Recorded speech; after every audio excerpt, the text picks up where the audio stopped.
Abra sua Bíblia em Romanos capítulo 6. Romanos capítulo 6. E eu quero meditar com você nessa palavra. Romanos capítulo 6. Romanos está no Novo Testamento. Se você está em Mateus, depois vem Marcos, depois vem Lucas, depois vem João, depois vem Atos, depois vem Romanos. Romanos capítulo 6, versículos de número 22 e 23. Vai dizer assim: mas agora, libertados do pecado e feitos servos de Deus, tendes o vosso fruto para a santificação e, por fim, a vida eterna.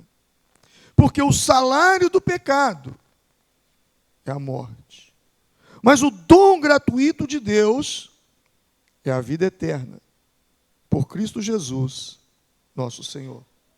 Repete comigo: porque o salário do pecado é a morte. Mais uma vez, o salário do pecado é a morte. Diga comigo: o pecado é um patrão. E o seu pagamento é a morte. Com seus olhos fechados. Senhor, a tua palavra foi lida. A tua palavra por si só opera. Mas eu te peço que o Senhor me dê graça para que eu possa compartilhar essa palavra com os meus irmãos. E enquanto eu ministro, tenhas liberdade de agir entre nós. Tenhas liberdade de falar ao nosso coração. Em nome de Jesus. Amém. Eu inicio hoje uma série de mensagens. A partir de hoje, nos próximos domingos, eu estarei falando com vocês sobre amarre o seu ego antes de amarrar o diabo. Deus tem falado muito comigo nesses últimos dias sobre o meu eu, sobre o meu ego. E quanto o meu ego me impossibilita de ter resultados na minha vida. Quantos resultados eu gostaria de ter, quantos resultados eu trabalho para ter, eu me esforço para alcançar, mas eles não vêm. E eles não vêm por causa do meu ego. E eu tenho entendido da parte de Deus que se eu quero chegar a lugares mais altos, eu preciso, de alguma forma, mortificar o meu ego. Eu preciso calar a voz do meu eu. Eu preciso torná-lo silencioso dentro de mim. Essa é uma luta que todos nós temos. A luta com o nosso ego. A Bíblia, nesse texto que nós lemos, nos fala do pecado. E o nosso pecado está intimamente relacionado ao nosso ego. O seu ego é um grande causador dos seus pecados. Ele é um grande incentivador aos seus pecados. E quando se fala pecado, imediatamente algumas pessoas já se armam. Por incrível que pareça, há uma associação muito grande da palavra pecado com o mundo religioso. Mas eu preciso te dizer uma coisa. A palavra pecado, a sua origem, não tem nada a ver com o mundo religioso. O mundo religioso pegou essa palavra e trouxe para dentro para nos fazer entender o quanto o pecado pode nos impedir de alcançarmos resultados positivos na nossa vida. A palavra pecado, a sua origem, quer dizer traspassar um limite, traspassar um muro. Quando nós falamos de mandamentos, imediatamente a gente já imagina, puxa, mandamento, eu não posso isso, eu não posso aquilo, eu não posso aquilo outro, eu não posso aquilo outro. Puxa, é muito chato. Não posso. Mas espere aí, mandamento não é questão de poder ou de não poder. A visão sobre mandamentos não é essa. Por exemplo, nós temos uma galeria aqui. Dezenas de pessoas assentadas nessa galeria, centenas de pessoas estão ali em cima. Vocês estão a aproximadamente 4 metros de altura. Entre vocês e a parte de baixo, nós temos um guarda-corpo que protege vocês de que vocês não passem para o lado de cá. Ou seja, para que vocês não caiam e venham se machucar. Os mandamentos de Deus são guarda-corpo. Se você tentar passar esse guarda-corpo, você vai cair aqui embaixo e você vai se machucar. Quem está entendendo? Quando você sobe um prédio de 20 andares, você está a 60 metros de altura aproximadamente, e você olha lá embaixo, você vê as pessoas pequenas lá embaixo, mas entre você e o fim daquele prédio tem uma parede, que se chama guarda-corpo. Deus criou os mandamentos como guarda-corpo para a nossa vida. Deus está dizendo, não passe daí, não ultrapasse esse limite, porque se você ultrapassar esse limite, você pode se machucar e você pode até morrer. Está entendendo a definição de pecado? Está entendendo a definição de mandamento? Deus colocou os mandamentos para nos proteger. A palavra pecado, ela é traduzida pela palavra amartia. Amartia quer dizer errar o alvo, ou seja, não cumprir o propósito daquilo que não estava programado. Vou exemplificar. Eu tenho um celular aqui. E esse meu celular é um celular muito legal. Através dele eu me comunico com as pessoas. Através dele eu tenho acesso a aplicativos, eu tenho acesso a pesquisas. Mas esse celular não faz só isso. Esse celular também ele tem uma câmera muito legal e ele tira fotografias, ele faz filmagem. Na verdade, é um mini computador, se tornou os nossos celulares. É um celular muito legal. Mas se eu pego esse celular legal e coloco ele dentro da água, quando eu tirar esse celular, remover o celular da água, ele não vai fotografar mais. Ele não vai filmar mais.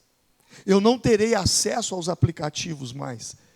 Eu não poderei usá-lo mais. Por quê? Porque esse celular se corrompeu. A água corrompeu o celular. Esse celular, ele não foi projetado para entrar na água. Esse celular, ele não foi feito para ter contato com água. Se eu coloco o celular na água, o celular vai estragar. Essa metáfora é para que você entenda a sua vida e o pecado. Você anda, você pula, você sorri, você é alegre, você conversa, você brinca, você tem uma vida.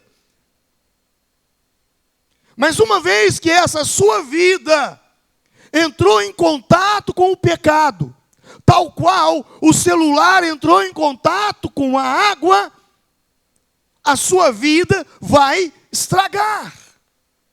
Quem está entendendo, diga amém. O problema do pecado não é Deus.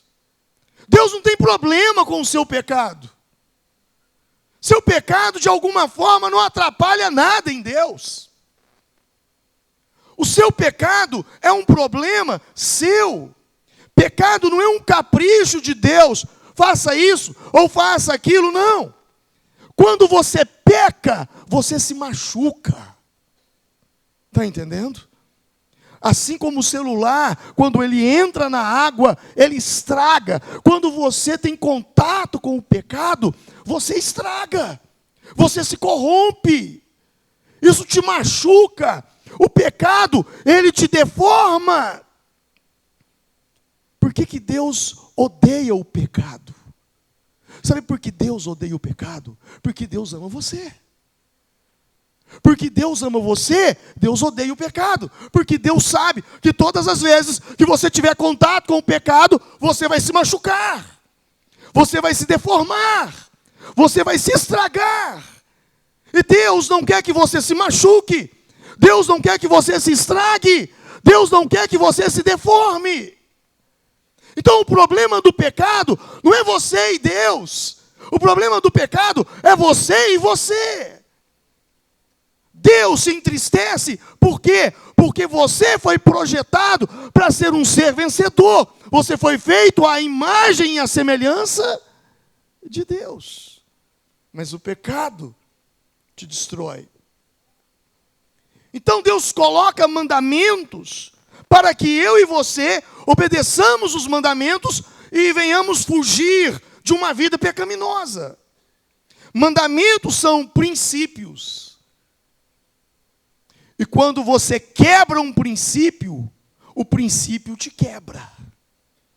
Diga comigo, quando eu quebro um princípio, o princípio me quebra. Eu vou te dar um exemplo. Existe uma lei da física que se chama a lei da gravidade. Ok? É um princípio. É um princípio. E se eu subir num prédio e falar para mim mesmo, eu vou quebrar a lei da gravidade. Eu vou pular esse guarda-corpo e vou sair voando aqui. Quando eu quebro o princípio, o que vai acontecer comigo? O princípio me quebra. Está entendendo? Quem está entendendo? Se você quebrar o princípio vai te quebrar. E quando eu falo disso, de princípios, de leis, de pecado, no 4º século, um monge cristão, Evagrio Ponticus, esse homem, ele registrou 8 pecados que, de alguma forma, direta e indireta, eles prejudicavam a vida do homem. Mais tarde, Gregório, o Papa, ele adaptou esses 8 e os transformou em 7 pecados capitais. Eu os chamo de 7 vícios destrutivos. E é o tema da minha mensagem. Esses 7 pecados, esses 7 vícios, são como uma árvore, ou melhor, o tronco de uma árvore. Que do tronco saem todos os galhos. Então, todos os pecados que nós cometemos são filhos, de uma forma direta ou indireta, de um ou de mais de um desses 7 vícios e pecados. O primeiro deles, ou eu poderia dizer de uma forma mais clara como isso acontece, por exemplo, um deles é a inveja. E por causa da inveja, você pode mentir contra alguém. Por causa da inveja, você pode trazer danos a alguém. Um deles é a raiva.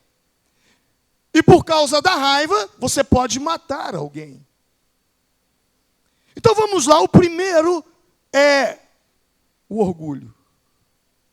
O orgulho é o primeiro e o mais velho de todos os pecados.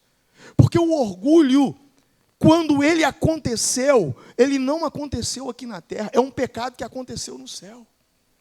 O orgulho tem a capacidade de transformar um anjo em demônio. Aconteceu, Ezequiel 28 fala disso, de um querubim, um anjo, um querubim. Esse querubim, a soberba entrou no coração dele, a arrogância tomou parte dele. Ele dizia para ele mesmo: eu me assentarei acima de Deus. O orgulho entrou no coração dele, e o orgulho o deformou. Ele era anjo, e de anjo ele se transformou em demônio. Se tem uma coisa que Deus resiste, se chama orgulho. A Bíblia diz em Tiago, capítulo 4, versículo 6, que Deus resiste ao soberbo. Diga comigo: Deus resiste ao soberbo. Sabe quem resiste uma pessoa soberba não é o diabo. Quem resiste uma pessoa soberba é o próprio Deus. É o próprio Deus que se coloca no caminho dessa pessoa e não a deixa passar. Deus a resiste. Deus a resiste, ela é resistida por Deus.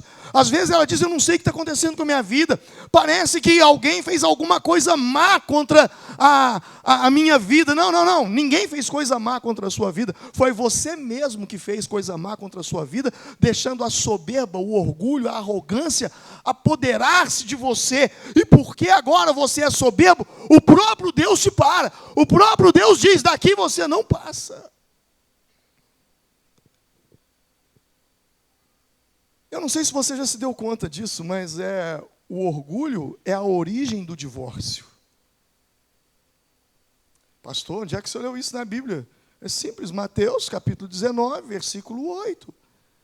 Lá, Moisés diz, a Bíblia diz, Jesus falando que Moisés lhes permitiu a carta de divórcio por causa de quê? Por causa de quê? Da dureza do vosso coração. Aonde há divórcio, há soberba. Aonde há divórcio, há arrogância. Eu não digo que por ambas as partes, mas de um lado pode acontecer por ambas as partes. Mas uma coisa é certeza, que pelo menos uma parte está envolvida com a arrogância e com a soberba. Isso é correto, isso é certo, porque é uma dureza no coração. A arrogância, ela produz a vanglória, glória vã. E a Bíblia diz em Filipenses 2:3, nada façais por contenda ou por vanglória. Vanglória. Diga comigo: vanglória. Essa semana eu orava e o Espírito Santo falou no meu coração: você vai ler todos os textos na Bíblia que fala de glória ao homem. E você vai ter que decorar esses textos. Tais como Jesus dizendo: eu não busco a glória dos homens. O tempo todo Jesus nos ensina a não buscar a glória de homens. O tempo todo. E quando se fala de ego, o ego tem muito a ver com isso. Por quê? Porque se tem uma coisa que o ego busca o tempo todo, é a aprovação das pessoas. Eu preciso fazer isso para que eu seja aprovado e eles me chamem de o cara.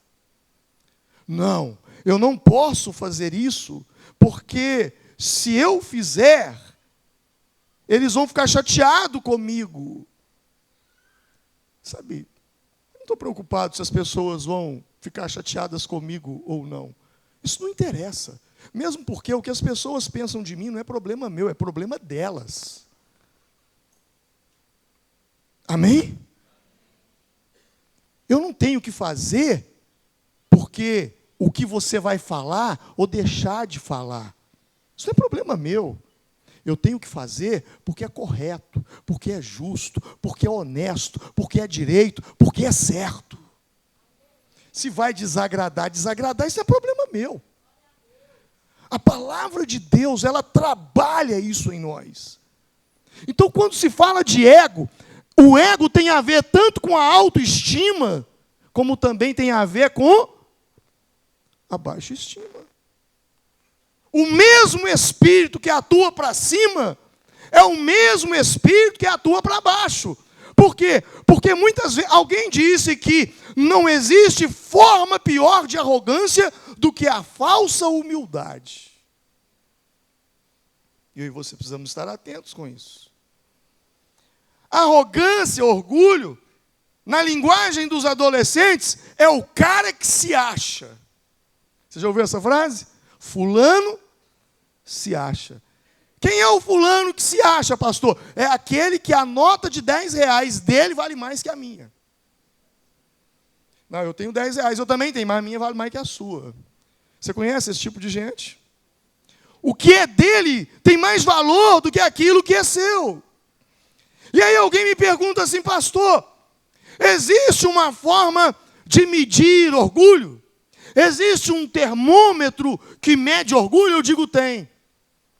É mesmo? E aonde é que a gente compra isso? Tipo aquele que mede a febre. Ele também mede o orgulho, mas não é o mesmo. Eu vou te ensinar a aferir o orgulho. A pergunta que eu te faço é: qual é o tamanho do seu orgulho? E aí eu te respondo com uma pergunta. A resposta é: o quanto te aflige ser desprezado? Quanto mais facilidade de ofensa, mais arrogante você é. Você entende? Entendeu isso? Pastor, eu me ofendo facilmente, é porque você é muito arrogante. Quanto mais arrogância, mais facilidade de se ofender. Primeiro, você anda na rua buscando a aprovação das pessoas. Não estou falando nada de mitideza, não é isso. Eu estou falando estão falando de mim agora. Olha lá, está falando de mim. Sabia. Por isso, aí você já se ofende. Cara, você não se tocou. Você está pensando, tem gente ele quer tomar o lugar da noiva no casamento. Não, e o pior, tem gente que é tão orgulhoso que ele quer tomar o lugar do defunto no velório. Não, ele quer ser o centro da atenção. O defunto não, é ele. Ele quer ser o centro da atenção, é a noiva. Não, ele quer estar acima. Ele pensa, o orgulhoso, ele pensa que o mundo gira em torno dele. Que Deus nos livre da arrogância, do orgulho. Por isso eu te digo, quanto mais fácil você se ofende, mais orgulho você possui. Então, isso é um indicativo. Me ofendo facilmente, então eu preciso abaixar minha bolinha. Mesmo porque, por que a gente se ofende? Por que a gente se ofende? Sabe, eu estou para fazer uma camisa. Eu quero escrever nela assim: eu sou muito pior do que você fala de mim. Sabe por quê? Por mais que você falar mal de mim, quando pegar de fato quem eu sou diante de Deus, a Bíblia diz que as minhas justiças são comparadas a um trapo de imundícia. Então, qualquer coisa ruim que você falar de mim, eu estou no lucro. Perante a palavra de Deus, eu estou no lucro. Porque o ser humano, ele é ruim. O ser humano, a Bíblia diz: vós sendo maus, sabeis dar boas dádivas aos vossos filhos. Mas vós sendo maus, a Bíblia diz: enganoso mais que todas as coisas é o coração do homem. Maldito é o homem que confia no homem. A Bíblia só fala coisa má de mim. A Bíblia só fala coisa má do homem. E aí vem Paulo e tenta consertar isso. Escrevendo aos Coríntios, ele diz que que Deus colocou o seu tesouro em vaso de barro. Então a única coisa na minha vida que presta é a presença de Deus. Tesouro dentro de vaso de barro. Isso aqui é um vaso de barro, não vale nada. Mas o que está aqui dentro é rico. O que está aqui dentro é poderoso. Porque o que está aqui dentro é celestial. Amém? Amém? Se eu fizesse aquele teste hoje dos 7 glória a Deus do domingo passado, eu acho que você ia voltar para casa hoje engasgado, porque a mensagem não contribui muito, não. Vai ser assim até o final. Mas um outro pecado, um outro vício, é o vício da ira. Moisés foi o homem que Deus usou para libertar o povo hebreu do Egito. Moisés foi o homem que Deus usou para abrir o Mar Vermelho. Moisés foi o homem que Deus usou para ferir o Egito com 10 pragas. Moisés foi o homem que Deus usou para dar os 10 mandamentos. Deus falava com ele com uma clareza. Mas esse Moisés saiu com uma missão: levar o povo do Egito para a terra prometida. Moisés levou o povo até na porta, mas ele não entrou. Sabe por quê?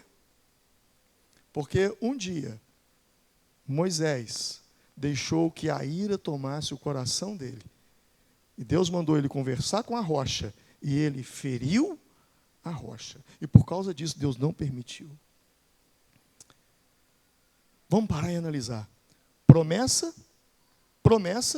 e ira. A ira impediu a promessa. Será que é a ira do seu coração que não está impedindo as promessas de Deus de chegar até você? Será que aquilo que Deus te prometeu está demorando por causa da ira do seu coração? A Bíblia diz: irai-vos e não pequeis. Mas a mesma Bíblia que diz: você pode irar, que você não peca. Logo abaixo ela vai dizer: mas não deixe o sol se pôr sobre a vossa ira. A ira vem, mas a ira tem que passar. Porque a ira contida, ela é um perigo. E é um perigo para a sua própria vida. E por outro lado, a ira também, ela não expressa a justiça de Deus, pelo contrário, ela só glorifica o ego. Tiago, capítulo 1, versículo 20, diz que a ira do homem não opera a justiça de Deus. Diga comigo: a ira do homem não opera a justiça de Deus. Sabe aquela situação que quase te matou de raiva? Enquanto você estiver com raiva dela, você não vai deixar Deus agir com justiça. Busque tirar essa ira do seu coração. Nas bem-aventuranças, Mateus capítulo 5, versículo 9, nós vamos encontrar a frase de Jesus dizendo: bem-aventurados os pacificadores, porque eles serão chamados filhos de Deus. Quem serão chamados filhos de Deus? Os pacificadores. Esses sim são os filhos de Deus. Em terceiro lugar, nós temos a inveja. A inveja. Primeiro é o quê? Orgulho. Segundo é o quê? Ira. Terceiro é o quê? Inveja. E o que é inveja? Inveja é a dor causada pela prosperidade do próximo. É a dor causada pela prosperidade do outro. Eu poderia definir inveja como a incapacidade de comemorar aquilo que eu admiro secretamente. A incapacidade de comemorar aquilo que eu admiro secretamente. Suponhamos que eu admiro algo em você, mas eu não falei. Mas se eu tenho inveja de você, quando você faz a coisa certa e você está sendo bem sucedido, eu admiro o seu sucesso, mas eu dou um jeito de não comemorar. Pelo contrário, eu dou um jeito de criticar aquilo. Provérbios 14, 30 diz, no final do versículo: a inveja apodrece os ossos. Meu Deus. A inveja apodrece os ossos. Inveja é a vingança do fracasso. Eu vou repetir. Inveja é a vingança do fracasso. Eu preciso matar quem deu certo. Meu irmão Abel está dando certo. Eu tenho que acabar com ele. Inveja, ouça isso. Inveja, e aí eu te digo, é a vingança do fracasso. Meu pai gosta demais de José. vamos julgá-lo numa cova, vamos acabar com ele. Ele está achando que ele é quem? Lembra da história de José do Egito? Tudo partiu através da inveja. E aí quando você abre a sua Bíblia lá em Mateus capítulo 27, versículo 18, Mateus vai dizer, porque sabia que por inveja o haviam entregado. Ou seja, eles entregaram Jesus na cruz, os fariseus, por inveja. E isso é sério. Em quarto lugar, nós temos a avareza. Diga comigo, avareza. Sabe quando você começa a fazer um estudo minucioso do Novo Testamento? Você vai perceber que no Novo Testamento nós temos 215 versículos que falam de fé. Quantos versículos nós temos que falam de fé? 215. Nós temos 218 versículos que falam de salvação. Quantos versículos nós temos que falam de salvação? 218. Quantos que falam de fé? E sabe quantos versículos nós temos na Bíblia que falam de dinheiro? Na Bíblia não, no Novo Testamento. 2084. 2084 textos na Bíblia sobre dinheiro. 215 fé, 218 salvação, 2084 sobre dinheiro. Das 28 parábolas que Jesus falou, 16 falam de dinheiro. Por quê? Porque dinheiro, para muitos, é um Deus. Deus é quem você confia. Deus é em quem você acredita. Deus é em quem você põe a sua vida e confiança. Se você não tem propósito para o seu dinheiro, você pode ter certeza, ele vai se transformar num bezerro de ouro na sua vida. Absolutamente. Jesus ele não disse para você não ter riqueza. Jesus não disse isso. Jesus disse para você não servir a riqueza. Alguém disse que o dinheiro é um bom empregado, mas é um péssimo patrão. Lucas, capítulo 12, versículo 15. E disse-lhes, acautelai-vos e guardai-vos da avareza, porque a vida de qualquer não consiste na abundância do que possui. Repita comigo isso aqui, guardai-vos da avareza, porque a vida não consiste na abundância das coisas que possui. Sabe o que Jesus está dizendo aqui? Sua vida não é sua casa. Sua vida não é o seu carro. Seu carro não é sua vida. Sua casa não é sua vida. Sua conta bancária não é sua vida. Sua moto não é sua vida. Aquele lote que você comprou não é sua vida. O salário que você recebe, o emprego que você tem, não é sua vida. Mas quando isso se torna sua vida e você perde uma coisa dessa, a primeira coisa que você faz é... Perdi a vida. Perdi minha casa, perdi minha vida, morri. Perdi meu carro, perdi minha vida. Perdi meu emprego, perdi minha vida. A partir de hoje, aprenda uma coisa. Nunca, absolutamente nunca na sua vida, diga para sua esposa, meu amor, minha vida. Diga, meu amor, mas minha vida não. Diga para o seu marido, meu amor, mas minha vida não. Para o seu filho, meu filho, você é o meu amor, mas minha vida não. Porque o dia que ele for levado e a gente não sabe, o que vai acontecer com sua vida? Acabou. Jesus está dizendo que a vida não consiste na abundância de bens. Então eu não posso fazer do meu carro minha vida, minha moto, minha vida, minha casa, minha vida. Deu agora um trocadilho aí, minha casa, minha vida. Vamos mudar esse negócio. Minha casa não é minha vida.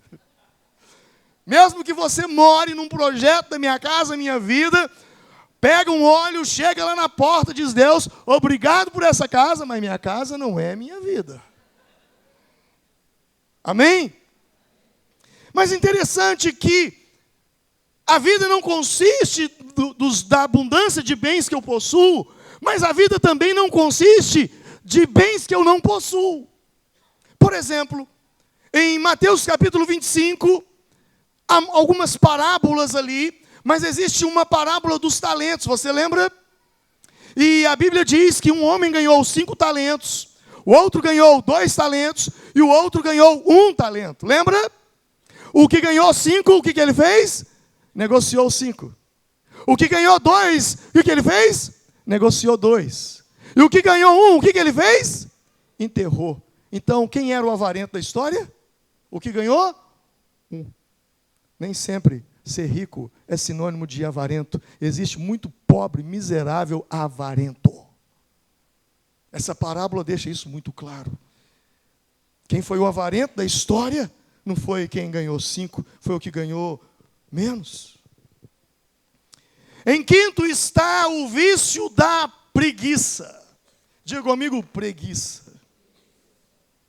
Preguiça é lentidão, é morosidade. Você sabia que a preguiça destrói a fé? Sabia disso? O que a Bíblia diz? A fé sem obras é o quê? Morta. Preguiça gosta de obra? Preguiçoso não tem fé. E aí eu faço aqui uma conexão. Muitas pessoas dizem, pastor, eu tinha tanta vontade de ser um líder de célula. Pastor, eu tinha tanta vontade de ser um obreiro, eu tinha tanta vontade de envolver mais com a obra de Deus. Irmão, por que você não faz? Ah, pastor, porque eu não tenho tempo, sabe? Eu sou muito ocupado. Então é você mesmo que Deus quer. Porque em toda a Bíblia, de Gênesis a Apocalipse, Deus nunca chamou um vagabundo para a sua obra. Deus só chamou gente ocupada. Todos os homens de Deus eram pessoas ocupadas. Interessante que a pessoa preguiçosa, ela está sempre adiando. Ela adia compromisso, ela adia decisão, ela adia mudança, ela adia projeto, ela adia... E sempre com a única justificativa. Olha, hoje eu não tive tempo, mas amanhã eu faço. Tem muito tempo que eu não ando na zona... Esses dias eu estava na zona rural, mas de carro, mas tem muito tempo que eu não ando na zona rural à noite, numa estrada. Mas eu me lembro que lá à noite tinha um passarinho, que ele cantava assim, amanhã eu vou. Amanhã eu vou. Não tem um passarinho assim? E é curiango que faz isso? É o curiango. Amanhã eu vou. A roça tem muitas coisas que nos ensinam, né? O crente curiango, amanhã eu vou. Pior é o crente Angola. Tô fraco, tô fraco, tô fraco, tô fraco. Pelo amor de Deus. O irmão gostou. Sabe qual é a frase preferida do preguiçoso? E agora, eu quero ver se você se identifica com essa frase. A frase preferida do preguiçoso é, para mim, tanto faz. Não, para mim, tanto faz, tanto faz. O preguiçoso, ele ama essa frase. A Bíblia diz em Provérbios 22, 13, diz um preguiçoso, um leão está lá fora, serei morto no meio das ruas, por isso eu não sairei. O preguiçoso, além dele arruinar a vida dele, falando que tem um leão lá fora, que ele não pode sair, ele ainda prejudica os outros, passando medo nos outros, porque o outro não vai sair porque tem um leão lá fora e não tem nada. É uma desculpa que ele arrumou.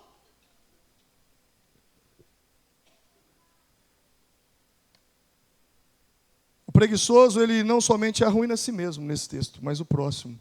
Provérbios 21, 25 diz, o preguiçoso morre desejando. Ele só deseja, porque as suas mãos recusam a trabalhar. Benjamin Franklin disse, a preguiça anda tão devagar que a pobreza facilmente a alcançará. Tem tantos textos na Bíblia sobre preguiça que dá preguiça de ler. A Bíblia está falando o tempo todo de preguiça. E repreendendo. Eu acho que nós, de formiga, não poderíamos ter. Porque em Provérbios 6,6 diz, vai ter com a formiga, ó, preguiçoso. Vai ter com a formiga. O povo formiga não é preguiçoso. Amém? Esse amém não me convenceu, não.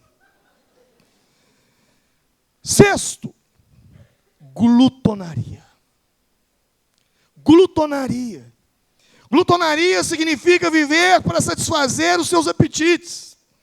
Ou seja, é um apetite descontrolado por qualquer coisa. Sabe qual é o problema da glutonaria? Porque a glutonaria é um suicídio lento. Você vai tomando Coca-Cola todo dia, todo dia, todo dia, todo dia, todo dia. É a mesma coisa, você vai bebendo um veneninho, veneninho, veneninho, veneninho.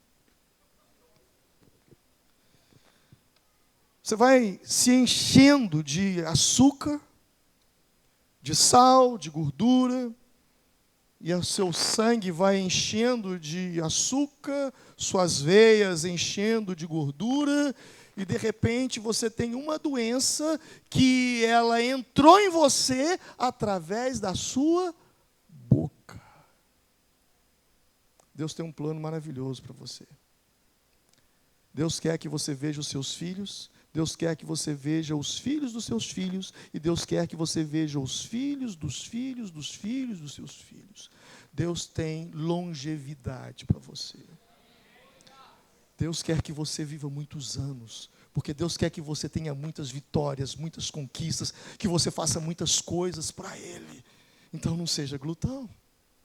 E quando fala de glutonaria, eu me refiro a qualquer tipo de satisfação de apetite desordenado. Se matar é pecado, então se você quer cuidar dos outros, comece primeiro a cuidar de você. Porque senão você não vai conseguir cuidar das outras pessoas. E em sétimo vem a luxúria. E o que é luxúria? A luxúria tem a ver com exageros na vida sexual. A luxúria tem a ver com seus resultados são filhos indesejados. O resultado da luxúria é o aborto. O resultado da luxúria são traumas psicológicos. DST. Sabe o que é uma DST? Doença sexualmente transmissível. Interessante que nos anos 60 existiam apenas 2 DST. Apenas 2 doenças sexual transmissível. Hoje, nós temos dezenas, mais de 20 doenças sexualmente transmissíveis. Fizeram uma pesquisa sobre adolescentes que tinham uma vida ativa e, nos anos 60, 1 a cada 60 adolescentes contraía DST. Nos anos 70, 1 a cada 47 tinha DST. E hoje, 1 a cada 4 tem DST. Eu refiro que tem uma vida sexual ativa. A luxúria é um problema gravíssimo, porque, segundo pesquisas, muitos casos de depressão, não estou me referindo a todos, estou referindo a casos, há muitos casos de depressão e de baixa estima tem a ver com o relacionamento sexual das pessoas. Mesmo porque não existe camisinha para a alma, não existe camisinha para o coração, não existe camisinha para as emoções, não existe preservativo para os sentimentos. Quem está entendendo? Diga amém. Quanto mais relacionamento sexual, menos capacidade de ser feliz com uma só pessoa. É sério isso. E é muito grave isso. Eu não sei se é verdade, eu não parei para analisar os fatos, mas eu vi algumas coisas na mídia social essa semana, foi uma semana muito corrida para mim, eu não consegui parar e analisar. Mas me falaram que eles estavam com um projeto de tentar entrar com uma lei de aprovar o incesto, de pai casar com filha. Os loucos aí. É bom que se investigue uma pessoa dessa, porque é bem provável que ela esteja comprometida até na tampa com pedofilia. Então nós estamos vivendo um tempo em que estes 7 vícios de pecado na vida de uma pessoa, daqui sai tudo. Daqui sai tudo, e tudo aqui está ligado ao ego. A ira está ligada ao ego. A luxúria está ligada ao ego. A avareza está ligada ao ego. O orgulho está ligado ao ego. A glutonaria está ligada ao ego. A preguiça está ligada ao ego. Tudo ligado ao ego. Lembre-se, no início, quando eu comecei a falar, eu disse que o pecado deforma as pessoas. Agora, imagine uma pessoa arrogante, irada, invejosa, glutão, preguiçoso, avarento e libidinoso. Isso é um monstro. É um monstro. Isso não é uma pessoa, é um monstro. Um monstro que no início foi criado à imagem e semelhança de Deus. Mas o pecado deformou. E fez com que se transformasse num monstro. Uma criatura horrível, que destrói a vida dos outros e destrói a própria vida. O pecado, se ele teve o poder de transformar um anjo em demônio, que poder que ele não tem de fazer na nossa vida? Então fica essa palavra para mim e para você, lembrando que Deus odeia o pecado, porque o pecado nos destrói. Eu quero nesse momento que você, assentado como você está, que você feche os seus olhos por um momento.